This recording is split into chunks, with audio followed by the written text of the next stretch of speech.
گەورەترین هەواڵ لە مێژووی سینەمای ڕوویە کە ئەتوانم بڵم لە 50 ساڵی ڕابردووە هەواڵێکی لەم شێوەیەمان پێ نەگەیشتووە، ئەویش ئەوەیە کە بە فەرمی تۆڕی نێتفڵێکس وارنەر برۆسی کڕیەوە.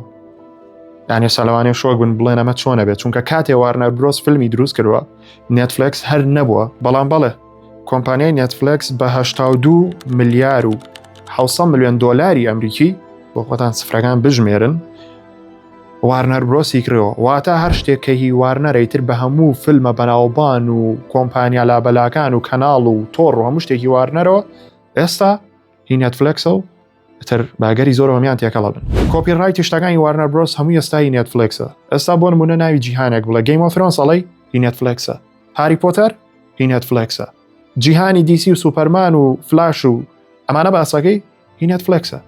و بیری لێ بکەنەوە وارنەر و نێتفڵێکس بەیەکەوە تێکەڵ ببن چی دەرەچێ و چی دروستەکەن و چۆنە بێت. خەیاڵیە. ئێستا لە ڕکابەریەکە چێمان هەیە؟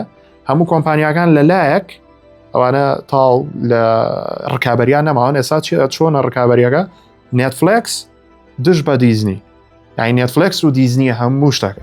وەرە کۆمپانیایکی وەکو نێتفڵێکس هەبێ کە لە سفرەوە دەست پێ بکەی لە هیچەوە، ڕێک لە هیچەوە دەست پێ بکەی بگەی بەو ئاستەی بتوانی کۆمپانیای وارنەر برۆس بکڕیتەوە کە لە 150 بۆ 70 مێژووی سینەما هی وارنەر برۆسە. بەس دیافرم ئەو پیرۆزە بۆ ئێمە توانین نازانم شتی زۆر موهیم ببینین، ئێمە ئیسفادەکەین.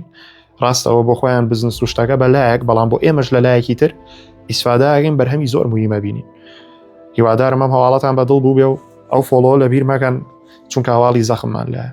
جام هەواڵە هەنێ زەرەر و زیان بە سینەما شاگەیەنێ جگە لە سوودەکانی شەڵا لە ڤیدیۆی کە باسێکین. ئەوش ئابسولوت سینەما مارتین سکۆرسیزی خۆیەتی لە کاتی خەفەتە.